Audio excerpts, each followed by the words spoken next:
Welcome to everyone all over Europe and in Hungary from the city of Budapest and the first district of this magnificent city.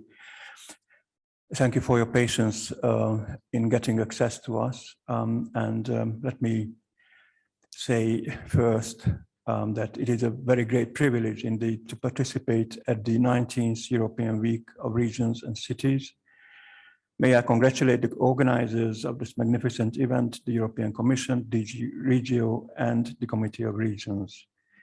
My name is Zoltán Zarandi. I'm a EU senior expert on urban development, and I have the privilege of working with this particular district for a couple of months now. May I first welcome and introduce all of you to our panelists today.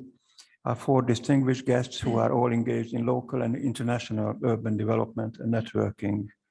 Ladies first, of course, Ms. Márta Nassai, the first Green mayor ever of Budapest District 1. She holds an MSc in landscape architecture, among other degrees. Online is with us Dr. Benedek Jávor, who is a former Green MEP. He's been MEP for 5 years, 2014 to 19, and he was a uniquely successful first vice chairperson of the EP's Committee for Environment, Public Health and Food Safety. Among other things, he holds a PhD degree in zoology and an MSc in biology and anthropology. He's currently the director of the official representation of Budapest City in Brussels, so he's a kind of official ambassador to our capital city in Brussels. Sitting beside me are two more expert gentlemen, Mr. Péter Guba, who is a former senior diplomat, international affairs coordinator and senior consultant on EU partnerships in our municipality. He holds a degree in political science. Last but not least, Mr. Peter Suppinger, a senior expert on environmental and urban development, and with a wide range of EU project experience with a number of stakeholders in Hungary and in Europe. I'd like to cut it short for the introduction because we could only start slightly lately. Of course, we'd like to use this opportunity to learn, to get engaged in partnership, in reflection with you.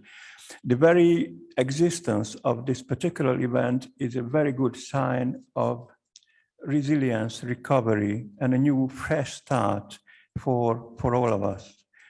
Cities are critically important in partnership and in politics. The emergence of cities and regions in European politics and the increasing weight of cities, how the way they can contribute to the strengthening of democracy and 21st century solutions in developing new frameworks of cooperation is visible. So we would like to take this event as an opportunity, as a platform to show our unique experience, our own initiatives in this district for all of you, and we're also looking for partnerships. And we'd like to follow up with new projects. May I say a few words of practicalities in this session? We designed this panel as a highly interactive session, and we'd like to get you engaged in discussions, like to invite you for constant remarks and questions to the panelists. We're going to see your inputs on a chat box, and we also may use a few polls, a few opinion polls on your attitudes to a number of things. We also have an interpreter online who will be helping one of our panelists, our mayor in the district. You will get her voice, and also we also designed and manufactured 4 video testimonials on 4 various topics, so that make it even more lively, this presentation. And her voice will be heard in English, so the instant access, and the entire session will be available in English for you. I was reminded to ask you for your permission that, of course, this event is recorded live and will be dedicated for post broadcast, and we would like to ask for your permission for this recording. If you have any reservations on that, please tell us so, and then you will, and your remarks will be dealt with accordingly. So, without further ado, I'd like to invite you for a warm-up set of questions, 2 mini pause, as it were. I ask my colleague Zsófi, sitting next to us, to provide these 2 pause for you. The first set of questions regards your attitudes. Why have you registered for this particular panel? What are your expectations? Is it learning? Is it networking? Would you just like to have fun or engage in good practices, or would like to follow up in the future with some joint projects? Or is there anything else that motivates you? You have 1 minute to answer that. I'm sorry for being so strict. I used to be a teacher and I have 4 kids. The second set of questions in the poll is about success. Success, yeah. Why are you thinking about the first lot? What does it mean? It's a philosophical question. I mean, whole libraries have been dedicated to this issue. I just made this complicated matter simple for you. How do you define success in your own work, as a private citizen, or as a European citizen, or as an urban leader, or as a researcher, or as a parent, as a matter of fact? Is success cash? Is it money? Is it power? Is it happiness? Is it progress? Is it sustainability? Does it have anything to do with being green? Or is it something different?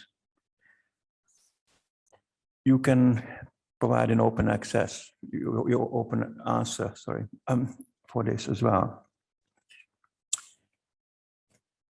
You have just 1 minute to answer this, to pause, and we'd be very happy to share the results with you on the chat box. And of course, we're going to invite you to be in touch with us, and we're going to share that after the panel is over. The way we structure this panel is simple. We're going to have 4 panelists, 4 discussions introduced by 4 video testimonials. The first one to share her ideas with you is Ms. Marta Masai, sitting next to me. She also was so kind as making a short statement, a set of statements about her city and about her vision. And this is the kind of bird's eye view that I like to share with you first, the strategy, the vision forward. So I'd like to ask my colleagues to share the first video with you. It's only 3 minutes, and then we have a few minutes discussions with Marta. So please follow and take your notes. Thank you.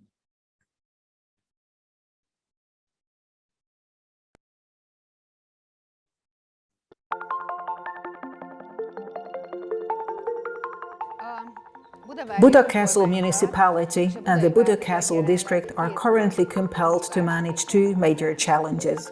One relates to the transformation of the castle to government quarters, which would further strengthen the enclosure character of the Buda Castle and intensively disconnect the Buda Castle from the urban tissue of the capital. The other big challenge is the coronavirus pandemic, which has almost wholly zeroed out mass tourism in the castle and its environs, so the tourism-reliant economy of our district has tipped over. The first district, so not only the castle but the entire first district, including areas around the Buda Castle, are under monument protection and are a part of World Heritage. We have to consider that these buildings, these city quarters, were established centuries ago and were partly built centuries ago to satisfy a different lifestyle. Simply put, the buildings and the town were used differently several hundred years ago. But we have to build a castle for the 21st century. We need to respect current life, the needs of those living here today, considering also that we're supposed to preserve all the values currently available to us for the future generations. To continue the modernization of these monumental buildings to higher standards, our municipality would like to go into further research work, even if with the involvement of the European Union. We would like to participate in research and development projects that aim at improving the energy efficiency of monumental buildings, try to identify new technical solutions, and focus on the development of innovative technologies. I mean, for instance, the development and use of solar panel roof tiles on monumental buildings. We've completed the green area and tree register of the district, and this tree register is actually integrated in the tree index of the capital. We've issued invitations for the public to tender for greening their condominia, and we're currently preparing a green wool tender-based subsidy system. Here in Budapest municipality, we'd like to take steps toward family tourism, high-quality, small-scale and smart tourism, instead of so far popular mass tourism and coach tourism. Cooperation and dialogue with the government would be a key criterion, but given the current political situation, this doesn't seem to be feasible. This is why it's of utmost importance for us to work in partnership with the municipality of Budapest, the neighboring districts and some cities in the European Union, and to participate in common projects.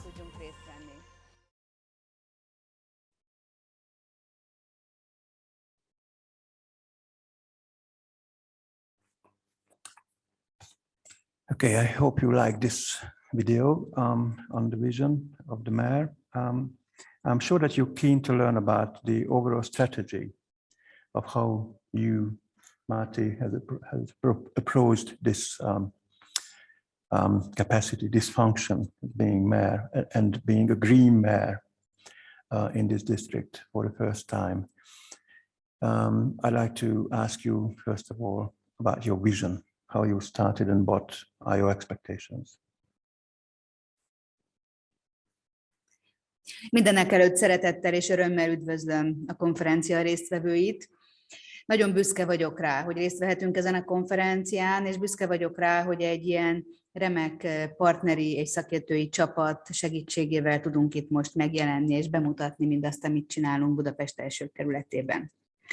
Ünnepnap van ma. Október 13-a, ma 2 éve nyertük meg az önkormányzati választásokat, ezért ma különösen is ünneplünk, és jelentősége van annak, hogy ezen a konferencián a mai napon tudjuk bemutatni az eddigi eredményeinket és a további terveinket. 199 vállalást tettünk a programban, amivel indultunk a választásokon, és büszke vagyok rá, hogy a 199-ből 102-t ez alatt a 2 év alatt már vagy megcsináltunk, vagy részben megcsináltunk, vagy előkészítés alatt van az elvégzése. 5 évből 2 év alatt szerintem ez igen jó eredmény, és büszkék lehetünk rá. Kicsit szeretném bemutatni a konferencia résztvevőinek, akik nem ismerősek mondjuk itt Budapesten, hogy is vagyunk mi, hol is vagyunk mi. Budapest első kerülete a történelmi városmag, a Budai Vár is az első kerületben helyezkedik el. Éppen ezért egy különösen fontos területen vagyunk, az egész nemzeti örökségünk megjelenik itt. Aki Magyarországra jön turistaként, az biztos, hogy megfordul a Budai Várban, ezért mindennek, amit mi teszünk, különlegesen nagy jelentősége van, nem csak az itt lakók, hanem egész Európa és az egész ország szempontjából is. Itt a fővárosban egy kétszintű önkormányzati ellátás van a fővárosi önkormányzat és vannak a kerületi önkormányzatok ezen belül, és a mi kerületünk nagyon speciális helyzetben van, hiszen a Budai Vár területe az ráadásul állami terület, állami kezelésben, ezeket kivették az önkormányzat kezelése alól. És ezeken a területeken folyik az, ami talán a legtöbb problémát okozza jelenleg nekünk, egy kormányzati negyed kialakítása, kiemelt kormányberuházások keretében, amely beruházások nem veszik figyelembe se a főváros, se a kerület érdekeit, se építészeti, se pedig a lakossággal való együttműködés szempontjából. A kerület, amit átvettünk 2 évvel ezelőtt, egy nagyon sajátos helyzetben lévő kerület volt. Minden adottsága megvolt, és most is megvan arra, hogy egy kis ékszerdoboz legyen. Ennek ellenére azt láttuk, hogy a váron kívüli területeket az előző önkormányzati vezetés gyakorlatilag teljesen elhanyagolta. Érzéketlen volt a társadalmi problémák iránt, és nem is volt ezekben hajlandó együttműködni a szomszédos kerületekkel vagy a fővárosi önkormányzattal. Tehetetlen volt a kerületet teljesen ellepő autókkal és turistabuszokkal szemben, semmiféle koncepció szerint nem dolgozott. És a kerület érdekeit teljes mértékben alárendelte a kormányzati presztízsberuházásnak, a kormányzati negyed kialakításának. Az így szoktuk, és az uram bátyám világa helyett mi normatív rendszereket szeretnénk bevezetni a kerület vezetésében. Polgármesteri döntéshozatal helyett a részvétel és az átláthatóság a legfontosabb szempontjaink. És erősíteni szeretnénk, pontosabban kialakítani az együttműködéseket, például a fővárosi önkormányzattal, ez is eddig jól működött a fővárosi parkok kezelésében, vagy az Egészséges Budapest programban, és mi nyitottak lennénk arra is, hogy a kormányzattal egy jobb együttműködést alakítsunk ki. Thank you, Marta. I'd be very keen to have your kind of definition or your statement of how do you define a green municipality? What is the mission of a green mayor versus a conservative mayor? And what is the importance, the significance of governance, participation? And what kind of channels have you opened to the citizens to have an impact on urban development?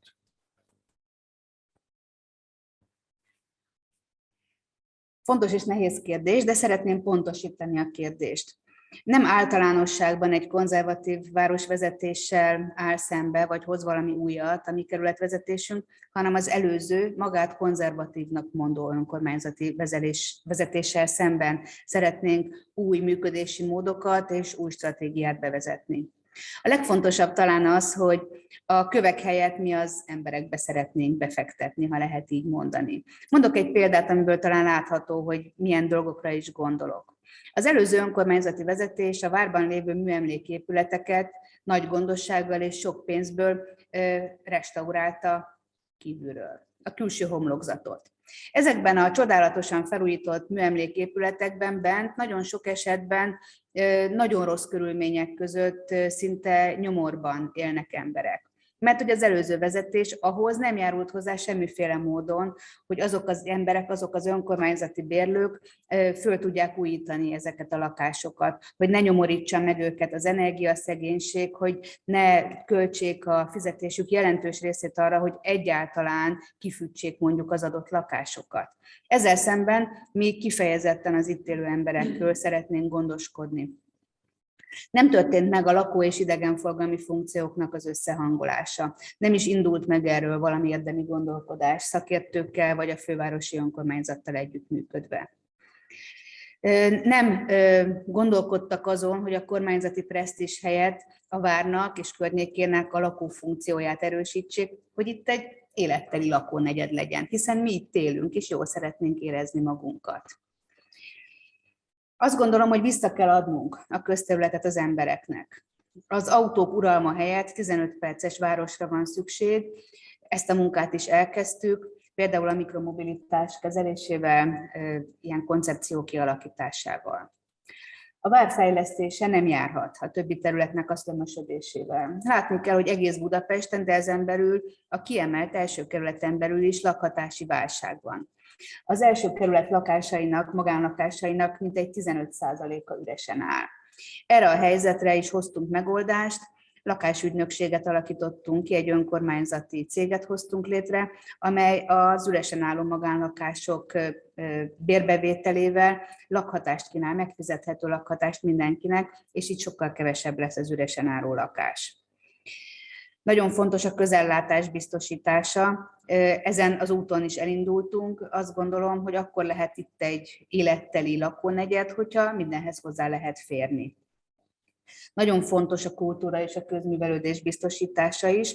Mondok egy példát arra, hogy mit jelent a kormányzati negyedberuházás ebből a szempontból. A Budai várban található jelenleg a Széchenyi Könyvtár és a Nemzeti Galéria. Ezek ugye kiemelt nemzetközi hírű intézmények. Mind a kettőt ki akarják költöztetni a budavári palotából. A Nemzeti Galériának egy új épületet akarnak építeni a Városligetben, egy közparkban. Nonsens.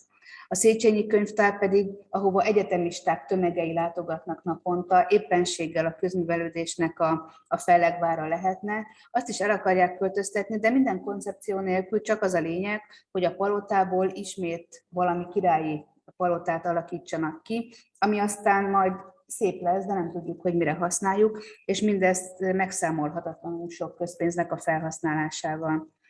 És amilyen mindennek az eszköze, amit el szeretnénk érni, hogy ezt nem egyedül akarjuk végig gondolni, a részvételiség eszközével bevonjuk az itt élőket ebbe a közös gondolkodásba, és mindazt, amit teszünk, átláthatóan tesszük.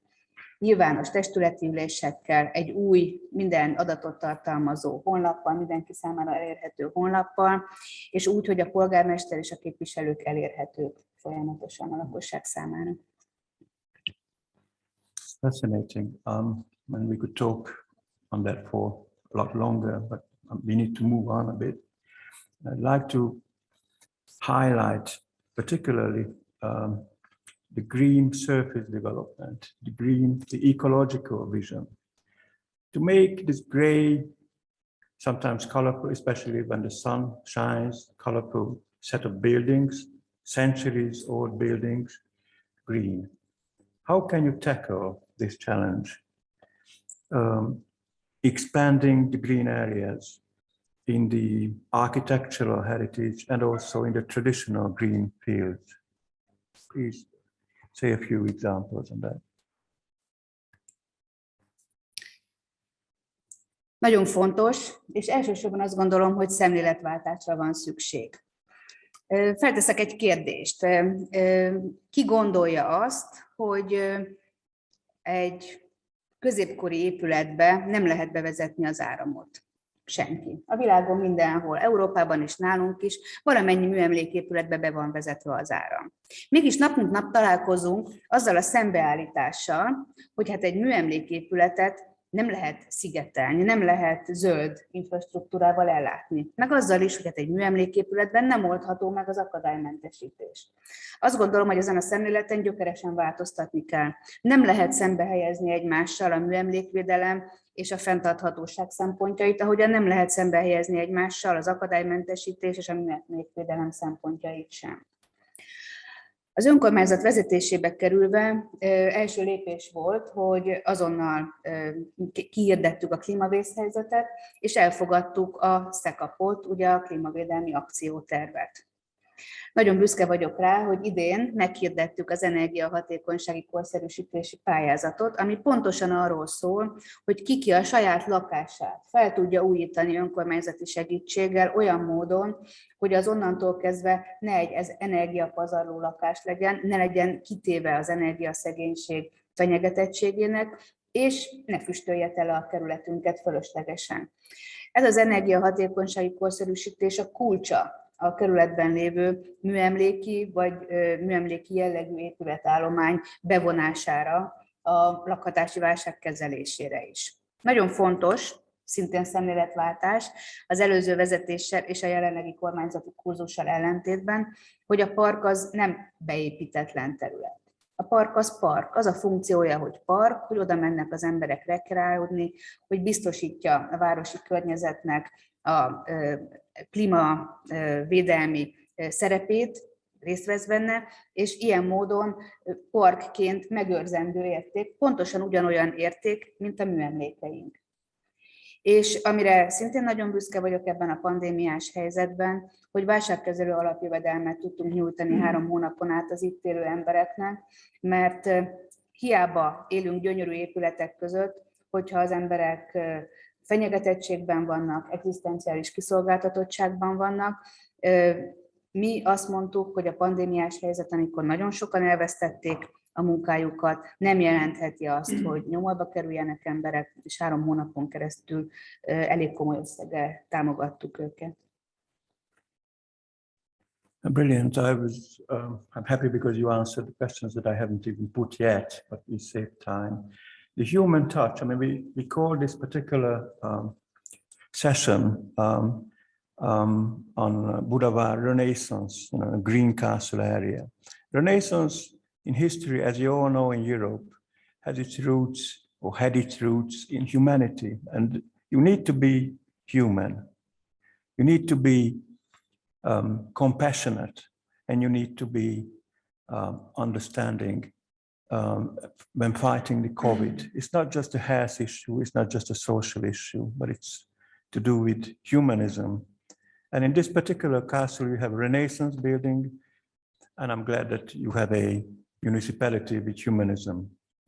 I would like to ask finally to show, share with you a very brief video testimonial about emphasizing the importance of community building, NGOs, and civic engagement. And then we come back to you with some final remarks in this block of discussion with Marty. Thank you.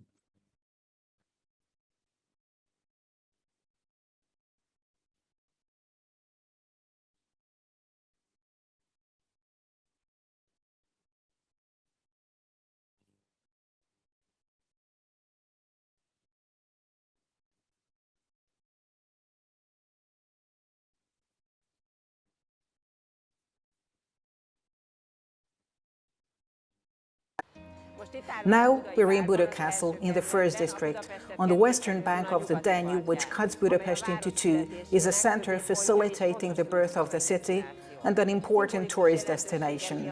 Due to its symbolic importance, the castle is one of the key scenes of state prestige constructions aimed at representation and the visualization of unlimited power. The constructions follow the usual Hungarian routine. Their projects are declared key investments, so the rules applicable to others and the acts don't need to be complied with, and all these projects are directly steered by a government commissioner. No consultations are held, and the permission procedures are weightless formalities. The current grandiose construction project in the castle, the so-called Haussmann Plan, raises several conceptual questions related to monument protection and urban architecture. But all these questions remain unanswered as there's been no technical or public dialogue. So the only strategy that the residents concerned with their environment can follow is to speak up against the most destructive parts of the plans. Such a sore point is the case of the park below Fehérvári Rondella, offering shadow and natural environment for the visitors. But instead, the Landscape Architecture Office, whose logo, how absurd, is a tree planted in a tub, designed an underground garage and some vineyards here. I'd rather like to see that very glass half full, as we've had instances where we could successfully collaborate. Tabán, the iconic green area close to the castle, could be saved from rubber cover, pointless felling and zonal spaces in partnership with the local community. But for the Rondella, we need to have a dialogue, not with the local management, but the representatives of the elusive and not at all transparent state. I'd now like to say goodbye to you with a thought I borrowed from the staff of the mayor of Barcelona, who've recently visited Budapest. I wish to have honest, committed leaders who care for politics and our common matters in the true sense of the word, who resiliently represent the interests of the public in this space ruled by lobbies. Thank you.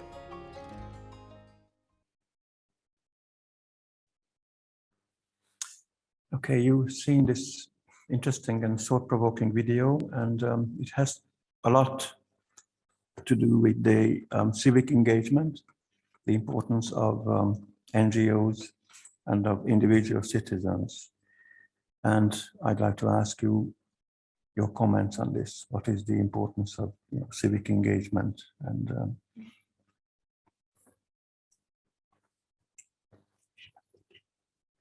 Két okból fontos a civil bevonás. Az egyik az, hogy mindaz, amit az itt élők tudnak az adott kérdésben, adott kérdésről, területről, az így része lehet a döntéshozatalnak. Mi mind így együtt sokkal bölcsebbek vagyunk, mint közülünk bárki egyedül. Ezt a közös bölcsességet kell megtalálni a civilek bevonásával. A másik része pedig az, hogy amit együttműködésben hozunk létre, azok a döntések, amiket közösen hozunk a civilekkel, azt utána mindenki a magáénak érzi. Arra vigyáz, azt gondozza, javaslatokat tesz a jobbítására. Ez az együttműködés hozhatja meg a jó városvezetésnek a jó gyakorlatát. Thank you, Marty. We come back at the very end of the discussion and the discussion panel to the lessons of COVID and the future possible networking with our European partners and its importance. So we will not ignore those aspects because they are very important.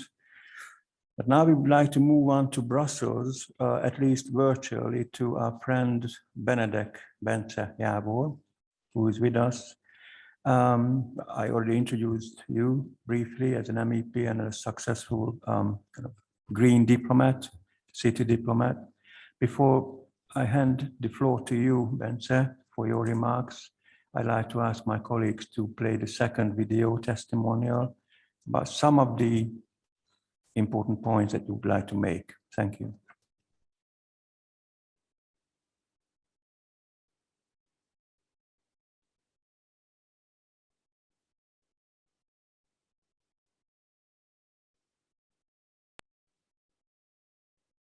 Climate change is one of the three crises humanity is facing nowadays, besides of the global pandemic and the crisis of our democratic political systems.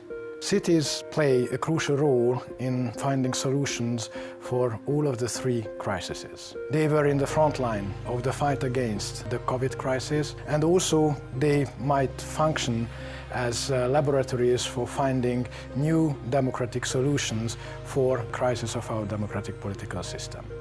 And also they play a crucial role in the fight against climate change.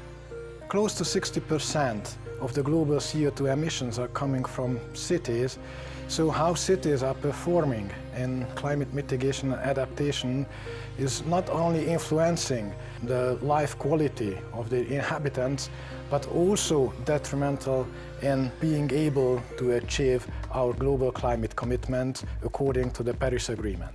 We have to empower the cities to become effective, efficient and successful in their fight against climate change. But they need help for this. Need from their inhabitants to involve them, to make them engines of climate action and the shift into sustainable and climate-proof local society. But also we need the proper regulation on the local, the national and the European level as well, and they need the proper funding to be able to finance what is needed to fight against climate change properly and effectively. The European Union, with the new Green Deal program and the climate law and the Fit for 55 package related to the climate law, made a huge step ahead to find solutions to the climate crisis. Also, the new European budget, the multi-annual financial framework and the new recovery fund is an important measure and tool to finance the activity of the EU's member states and local communities to finance their fight against climate change.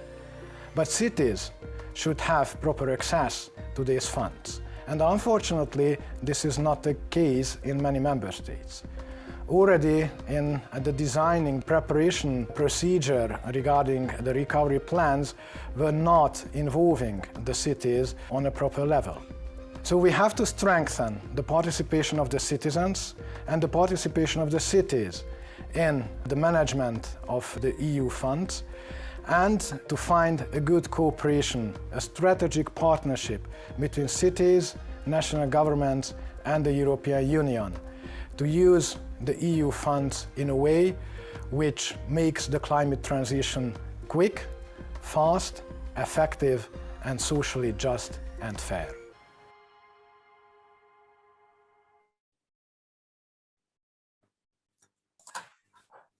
Fascinating, Bence. Thank you for these statements. First of all, we all know you personally for a long time and followed your contribution to the European Parliament work. Now it's quite a change for some time, for a couple of years for you personally as well, that you are acting as an official representative of the city of Budapest in Brussels.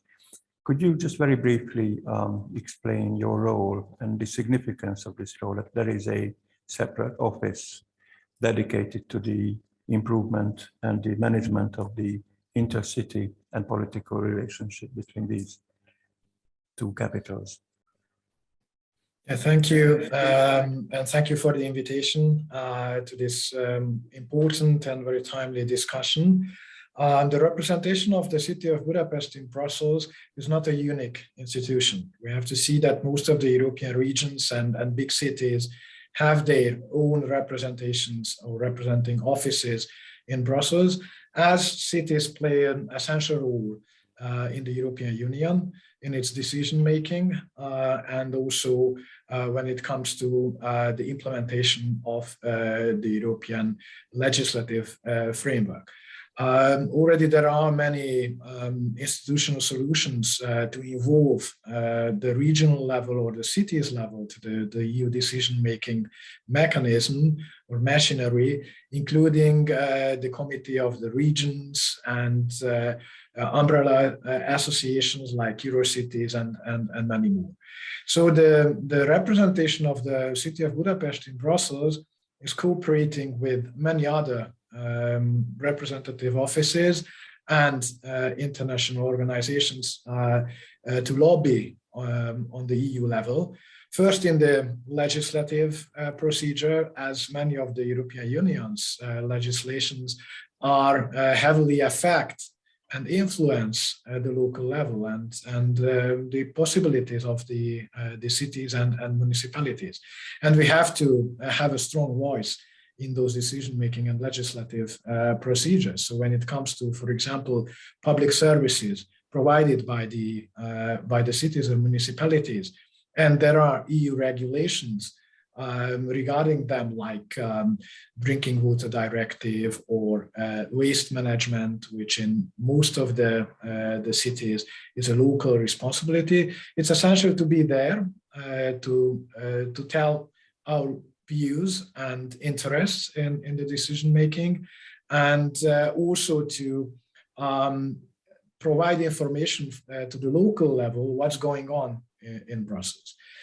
Next, and equally important work for us or job for us is to participate in the financial design and financial decision making of the EU. As it was mentioned in the previous video, the EU spends a huge amount of money on different issues, including the fight against climate change or public services or transport or social works, which are essential for the cities, and where the city's contribution is essentially important for the EU. As for example, the climate targets are not achievable without an active participation of the cities, and there we have to represent the interests of the cities and to open up the gates, the access to EU funding as much as possible, and to get funding for the important work done by the cities on the local level. And third and lastly, it's also important to have a horizontal network, and which might mean a political cooperation of cities, as Budapest initiated the cooperation of the Visegrad 4 capital cities also on the European level, and with launching the Pact of Free Cities, which was just widened and took on board 20 additional cities a few weeks ago. It's becoming an important horizontal network of cities. So this is very important to work together with cities on political issues, on actions against climate change, but also we have cultural cooperations, educational cooperations, and this is also an equally important part of the work of the representation office of Budapest in Brussels. It's quite clear that, at least for many of us, that there is a new paradigm in many respects. I mean, in history, who knows what will be in the history textbooks about 2021 in 20 years? Nobody. There's a clear emergence of the political weight, the political impact of the cities. The Germans had a very unique saying centuries ago that, you know, Stadtluft macht frei, that the air of the city makes you free. I'd just like to ask you very briefly, how do you assess the growing impact of the cities? You know, more than two-thirds of the citizens of Europe live in cities on less than 2% of the territory of Europe, and it's a huge impact. And related to this question, if I may, I'd like to ask you, Bence, how do you assess the EU's role in addressing short and long-term green transition challenges? What is the cities and the EU's contribution to sustainability and green recovery in your assessment? Thank you. Just very quickly, the importance and activity of cities and municipalities on the international level and the international foreign relations area is growing, and there was a huge transformation of the role of cities, not only in the EU but globally. And in the past couple of years or one decade, cities have become an important partner, for example, in the global climate diplomacy as well. In the EU, the role of cities was already acknowledged previously when the EU set up the Committee of the Regions and other institutional involvement of cities in EU decision-making. But still, most recently, cities had a very strong voice saying and expressing their will to have an even more important participation and role in the EU decision-making, and also to build up a strategic relationship with the EU. And it's changing. When last year, the final works of the new multi-annual financial framework and the Recovery and Resilience Facility was happening in Brussels, cities participated very actively in this procedure, more actively than any time before. So cities are becoming stronger. Their voice is becoming louder and louder. And I think that this is a strategic and structural change. Regarding the second question, the EU's role in the green transition, I think that we can agree that the EU has a basic role, and not only in Europe. Of course, the EU is coordinating the national efforts of the member states in their fight against climate change, and also the EU represents the member states in the global climate diplomacy and climate negotiations. Just for example, in the coming COP26 in Glasgow, early November, the EU will represent the member states. But also the EU is playing an important role as a front runner of climate action globally. And I think that the EU has really a global leading role in our fight, the humanity's fight against climate change. And the EU has an important role in not only in setting up the legal framework of the climate action of the member states and the cities, but also with a high level of financial contribution.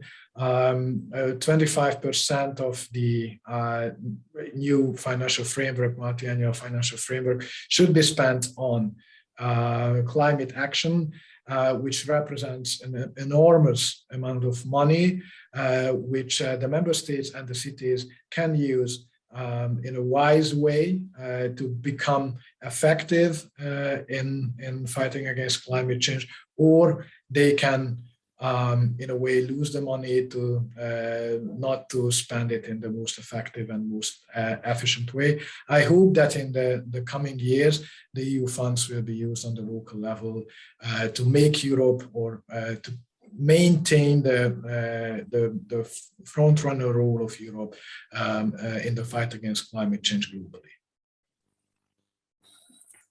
Fascinating, Bente. I mean, you've just listed a number of frameworks that for action. Of course, that also means that you have a lot of homework to do for experts, advisors, coaches, mayors, decision makers, both at the city and the European level. What would be your kind of last current message to the audience here? What is the most important homework to do in terms of programming and having access to this huge amount of European money, cash, networking, and intellectual capital? On the city side, we have to become ambitious. In the Central and Eastern European region, cities are already much more ambitious than the national government, but the cities have to have the ambition, and they have to have the proper strategic plans and projects. And sometimes that's what is missing, that what exactly the cities plan to do in climate action. On the other hand, the EU has to pay more attention to a direct relationship with the local level, because municipalities, cities are the closest to the citizens, and very often they are able to mobilize the society in a much more effective way than the member states. The EU structure is based on the cooperation of the member states, but I think and I truly believe that this should be changed, and the local level municipalities and cities should play an even more important role in the EU. And regarding this, the EU has its own homework, as very often cities are disregarded or not taken into consideration, and still many important decisions are made through negotiations between the EU and member state governments, instead of taking on board cities and to treat them as equal partners in the European cooperation. Thank you, Bente. It's been a lot of homework to do, enough for a huge amount of classrooms in the European school. But never mind, it's worth it. It's worth learning. It's a learning exercise. It's a learning, and it's a network of learning organization. Both the cities and Europe itself is a learning activity. So thanks very much, Benedek, again. Stay with us, if you may. I hope that the audience have recorded a lot of questions and remarks in the meantime. And let's move to our third panelist, Mr. Peter Guba, who I already introduced you as a senior international affairs and EU expert in the municipality of Buda, District 1. And first of all, I'd like to ask our colleagues to share with you the short video testimonial that we prepared for you with Peter. Thank you.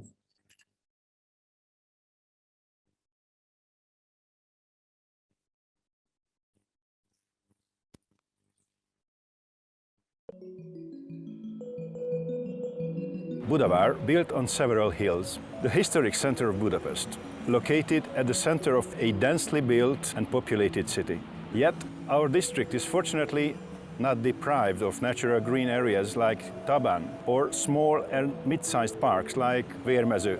This heritage is being transformed presently in a striking pace following a controversial scheme of the government to reinstate the architectural condition of the castle as it was back in March 1944. Budavári is a district of a Central European capital. Our district is devoted to make its contribution to a sustainable development and is obviously climate aware and considers the main goals of both RRF and MMF essential. As for climate change in urban areas, it is indispensable and unavoidable to be prepared to repeated and lasting heat waves, torrential rains and tornadoes. It is our challenge how to temper, mitigate the heat on the streets in historic neighborhoods. Solar panels are definitely indispensable. The number of public drinking fountains is being extended. The map of drinking fountains is already available. Plans are underway to provide it in app format as well. Our next duty is to install vapor gates and the extension of public surfaces covered by water. Urban stairways in the castle area. They constitute a link to the green corridor from the western side of the castle. They are part of the micromobility. They provide opportunity for maintaining good health and offer opportunity for further greening. We consider it an opportunity to locate street sunshades during the heat waves in order to protect especially the most vulnerable. When we talk about the role of history, feminism and culture, we have to mention and even highlight one particular stairway named after Wilma Glücklich, a feminist. So we are really lucky that one particular stairway is dedicated to female authors. It is equally important to talk about the heritage, the identity and the patrimony of communities and people in this district. Vienna Gate, or Bécsi Kapu, named after Vienna, capital of Austria, and Esztergom Bastion, witnessed many battles, sieges, and destruction over the centuries, and especially during the Second World War. For that matter, we Democrats consider European integration and the EU essential.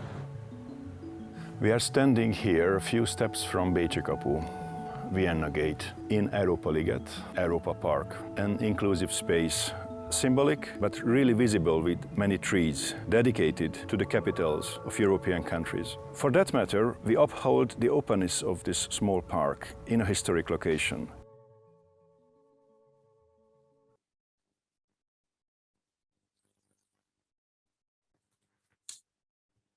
Hope you like this short video as well, and I'd like to turn to my friend Peter Buba. I know that you have a special interest in history. Well, diplomacy is always rooted in historical understanding of cities and communities. But first, I'd like to ask you just very briefly on your assessment of the importance of the historical context, especially in Central Europe, to urban development and international cooperation in general. Just very briefly, please. Thank you, Zoltán. And first of all, may I join my colleagues in saying thanks to organizers and to the representatives of the European institutions and our participants as well. Returning back to your question, as Central Europeans, we firmly believe that we belong to the West, definitely, and not yearning to the East. Democratic rights and values are strong foundations of our city. We are proud of our European polycentric urban system. Europe's history is certainly present in Budapest. Having said that, accordingly, we want to be part of Europe's future as well. We want to be an active and engaged partner in shaping Europe's future. We feel obliged to draw the attention to the conference on the future of Europe, launched May this year. The conference, among other most topical questions, has opened a debate about cooperation between levels of government for an effective and democratic recovery. Surely, cities are places of pluralism, creativity, and solidarity. We are sure that European cities enable cultural, social, ecologic, and economic interaction. We are sure that culture is at the core of any sustainable urban development, including the preservation of cultural heritage. How is Budavári featuring in Europe's history? Well, from the Middle Ages to the present, after so many battles and sieges, fortunately, this wonderful city has been gradually rebuilt. Budavári is a district of a Central European capital, proud of its European identity, and at the same time devoted to safeguard common European values as well. We are proud of our built heritage and most of its spiritual and intellectual heritage. What can we do with the built architectural heritage of the 21st century? How can we preserve and maintain it?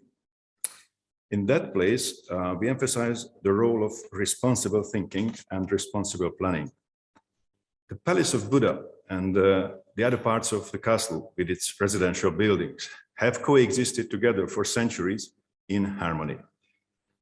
The former functional, architectural, and aesthetic equilibrium is undergoing deep and drastic changes in a very short time span. The castle, an emblematic compact space with many wonderful and exciting historic buildings, is being transformed presently in a striking pace following a controversial scheme of the government. The core question is how to coexist with the national government. In our view, it would be essential and desirable to maintain the fragile status quo between urban functions in the castle. But is it possible? We hope so. From our part, we opt to preserve green areas with large trees instead of the government's plan to create a disputed huge parking lot underneath the castle's wall, later to be covered thinly by a newly planted vineyard. We definitely refuse power politics. Instead, we stand for greener and habitable streets used by its citizens, the visitors, and tourists. For that sake, we promote consultations and joint planning with the citizens involved. For that sake, the district has called for and created a so-called citizens' assembly. And besides, we should explore more extensively how, for example, photography, photo archives, digital technology could help urbanism and archaeology. Thank you, Peter. Your answers and your remarks reminded me of one of my favorite American movies, Back to the Future. Back to the Future number 6 or 7 should come back to Hungary. There is asynchronicity. There is a lack of synchronicity in what we are witnessing every day in government politics and what we need as citizens. In that respect, of course, the significance of building capacities, new task forces, and new workshops of planning and strategic vision and discussion are very important. And I know that you are deeply engaged in such planning activities. Just very briefly, if you could pick some of those areas that you are engaged in. Thank you. Right, thank you, Zoltán. Yes, you are perfectly right.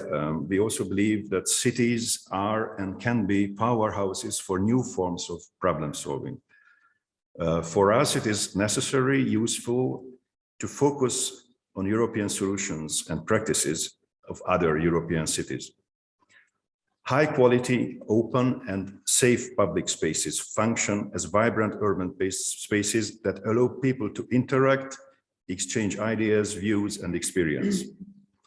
We believe that good urban planning and design should be the focus of creating and maintaining socially and economically mixed cities with developed infrastructure and a healthy environment, contributing to the well-being of all. This approach requires a holistic understanding and integrated planning in all European cities. We must pay particular attention to mobility with an emphasis on public transportation and micro-mobility, just as Madam Maris has highlighted.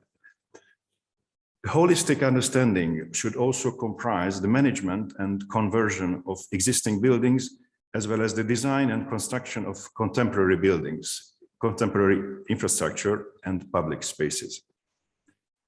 Our goal is clear: capacity building in European and international urban development. For that matter, I mentioned some initiatives like networking with our partner cities like Regensburg in the area of smart city, and a new form of dialogue with cities like Munich or Strasbourg. We believe that cities can have a huge task ahead, especially after the pandemic. Cities need flexibility and the ability to respond to external disruptive events. Cities should develop predictive and preventive policies. Plans and projects should be included to implement diverse scenarios, also to anticipate environmental and climatic challenges and economic risks, as well as social transformation and health concerns. We believe that decentralization and empowerment of cities should be much higher on the EU's political agenda. For that matter, we fully agree with the renewed Leipzig Charter that was adopted under the German EU presidency.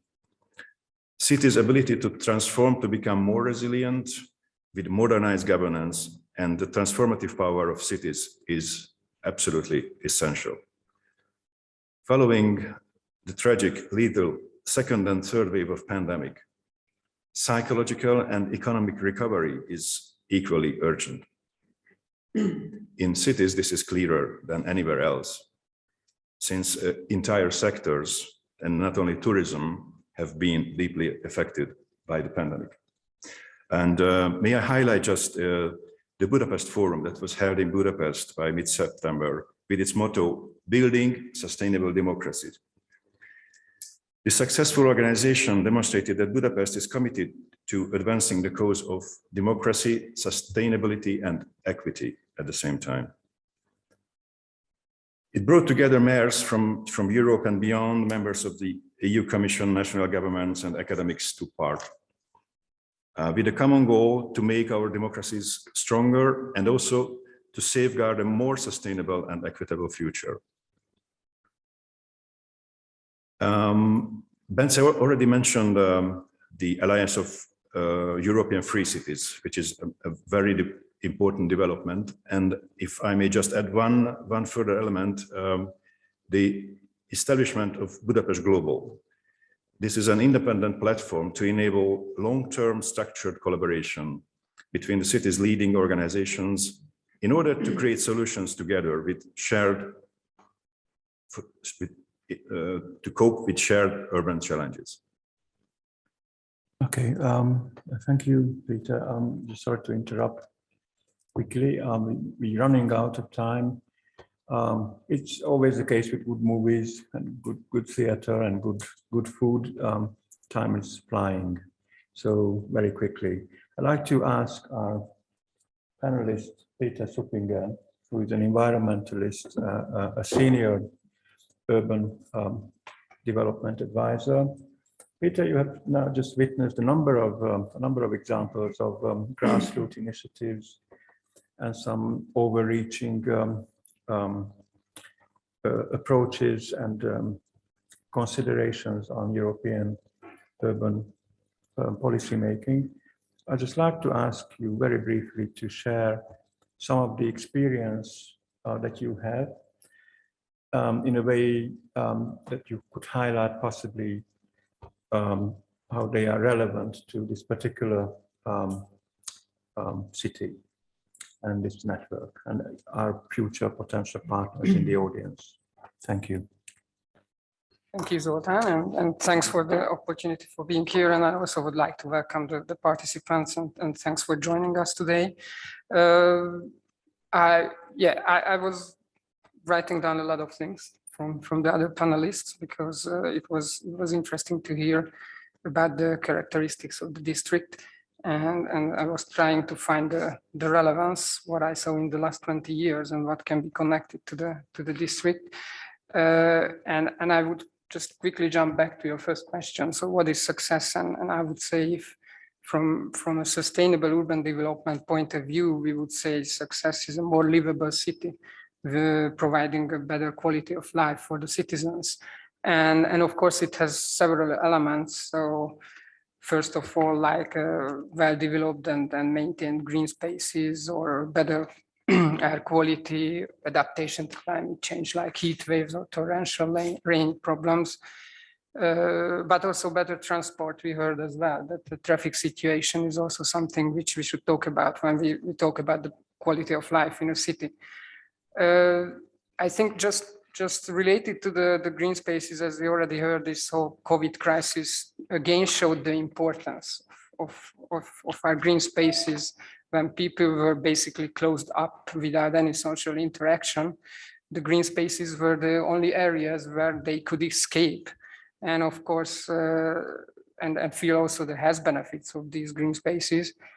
And the green spaces is always a crucial point in a city's life or in a municipality's life, how many we should have and how we should develop and maintain them. And I was just thinking, when we are talking about green space management, let's say, it's always three elements. First is planning, then developing, and then maintain a green space. And to be honest, the planning and development thing is always a bit easier because it's easier to find funds and support for planning and developing green spaces. But it always comes to the crucial question of maintenance, because that's a long-term thing. And a lot of resources is needed, not just financial, but also human resources for properly maintain. And if we are talking about citizens' involvement, that in the last 10, 15, maybe 20 years, in cities and municipalities, there were a lot of, let's say, trials how to involve citizens into the maintenance of public spaces, because that could save resources for the municipality, of course. And I think we have several examples if we look around in Europe, but also here in Budapest, for example, in the 12th district, we have a very successful so-called stewardship program where they involved the citizens to maintain the basically small green islands in the city, just thinking of crossroads and everything, little areas, and the municipality involved the citizens to the maintenance of these, which is a successful thing. But it's also possible to, and I even would say that it's also good to involve the companies and the organizations around in the municipality to, let's say, work together with them and get to a better maintained green spaces. And another issue I just wrote down, because when we are talking about green spaces, we generally think of the public green spaces, but especially in suburban areas and a lot of, basically the green spaces are sometimes in the garden of the houses. So it's not a public space, but still it's a green space, and the green space doesn't stop at the fence. So it's altogether gives us the whole ecosystem service. And it's always a question how the municipality can get into the, let's say, the private space and how it's worth doing that. And we also have a lot of experience in that in projects around Europe, also good and bad examples, and we can learn a lot from the bad examples as well. Whether to make regulations or taxes, or whether to provide incentives. And of course, it's not a big secret, but the incentives are always work better than the regulations. So there are a lot of possibility to let's say, make the citizens more aware and help them how to use the green spaces, even if it's private green spaces. The 18th district of Budapest is just starting a project where they want to somehow influence also the private green spaces. When we talk about green spaces nowadays, it's also another issue I just wrote down is to use the buildings also as green surfaces. So you all know about green roofs and green walls, which is a possibility. And but again, it's an issue if we just try to incentivize these, or we make it, let's say, compulsory, because there are also examples around Europe. For example, it's always Copenhagen, where since 2010, green roofs are compulsory for certain types of new buildings. Yeah. Maybe. Thank you, Peter. It's been very useful to have this wide range of perspectives and concrete examples, because after all, this is a laboratory of ideas, as it's quite elegantly put by our European organizers. Coming towards the end of our session, I'd like to wrap up. I'd like to invite my colleagues and friends in the panel just to briefly reflect on the main lessons of COVID, and also especially the role of international and European partnerships as a mayor and as experts and as private citizens. The floor is yours. Köszönöm szépen. A COVID-nak a legnagyobb tanulsága, hogy nem szabad egyedül maradni, nem szabad egy lábon állni. Eddig is azt gondoltam, hogy a 21. század az a városok, települések együttműködéséről fog szólni. A COVID megerősítette ezt bennem. Azt gondolom, hogy ez az, ami mindenképpen átlendít minket a koronavírus járvány okozta tragédiákon és katasztrófákon. Amit én ebben a helyzetben az Európai Uniótól várok, és amiért külön is örülök neki, hogy itt most tudunk találkozni, az elsősorban szakmai együttműködést a műemléki épületek energiahatékonysági műszaki megoldásainak kérdéseiben, jó gyakorlatok megosztását, hasonló helyzetben lévő történelmi városmaggal rendelkező önkormányzatoknál, a zöld turizmus, a 15 perces város, az autóhasználat csökkentése témáiban. És hát nem utolsó sorban direkt támogatásokat az önkormányzatoknak, szociális infrastruktúra, lakásépítés és közműfejlesztések területén. Köszönöm szépen. Thank you. I'd like to invite Bence and the two Peters to make a final message, as it were, for our audience on this topic. Yeah, if I may come in with one message, is that I think that the most important lesson to learn from the COVID crisis on the European level is that the European integration process is at a stage where I think there is no way beyond or no way back. It's really, we've seen in the COVID crisis that the individual member states were not able to effectively react to the COVID crisis, and there was a huge lack of well-organized, harmonized, joint action against the COVID crisis. And I think that we have to see that there is two options. One is taking us back to the individual nation states, which is the destruction of the EU. The other is further strengthening the cooperation of the EU member states. That's what is needed because of the different crises we are still going to face with in the future, like pandemics, as the COVID crisis we had, or the climate change. And there is a need for a stronger, more effective cooperation of the member states, a stronger and more effective and more democratic EU to solve joint solutions to the problems the European member states are going to tackle in the coming years. Thank you, Bence. It runs very well with the framework of of the conference on the future of Europe. This is also an open invitation on my part as one of the co-organizers of this event. I'd like to confirm the invitation of the European Commission, who has expressed its recognition about our panel and invited all of us and all of you in the audience to this discussion, which will offer the direct accessibility and opportunity to shape your own visions of Europe. The two Peters, last but not least, would you like to comment on Andrew's message?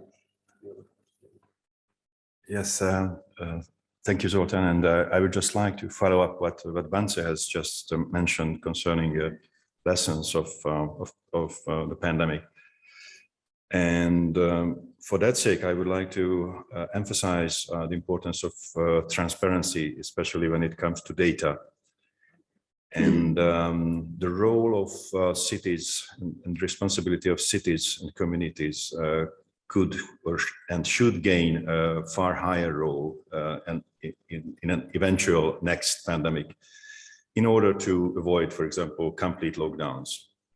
And so there, for that sake, responsibility, transparency, and cooperation could play an even more vital role in the next decades. Thank you.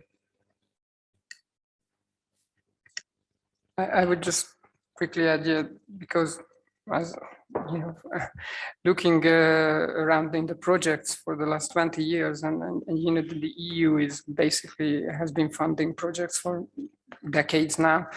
And there is a huge amount of experience and knowledge. So, and the capitalization is very important because it's always great to see as working on projects and as a project manager, it's always great to see when the project ends, the results of the project is going on to another project. So the capitalization on the already existing knowledge and experience, I think it's a key issue for stepping ahead.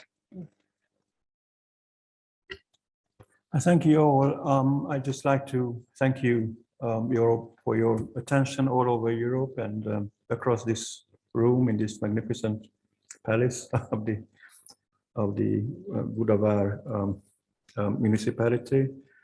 I'd like to remind you of our title of this panel, which ran rather elegantly. Fresh post-COVID ideas for green castle renaissance. I hope that we provided you some food for thought on not just how we can renew and become more resilient and to tackle the challenges of COVID in this particular municipality and this city, capital city of Hungary. But perhaps we also raised some interesting points for thought and perhaps we provoked and invited you for future cooperation with our city. Whatever happens, we very much hope to be engaged, and we would like to ask for your cooperation and partnership, long-term partnership in a wide range of European funded projects, bilaterally and multilaterally. We also have a task force dedicated to European fundraising, European programming, city development, and we're very privileged to have these excellent colleagues with us. I'd just like, as a final word, remind you of the belated excellent Hungarian sociologist, Professor Elemér Hankis, who visited the streets of Liverpool a couple of years ago and saw graffiti on the wall. And we went to the same conference and he shared this story with me, and later he wrote it in a book that the graffiti read the following: if the lift is bust, if it's broken down, you need to look for the staircase. That means that you always need to take an effort. You need to make an engagement. Life is difficult but beautiful, sustainable and green. Hope you enjoy it as we enjoyed our discussion, and please keep in touch. All the best to Europe and to all of you. Thanks very much.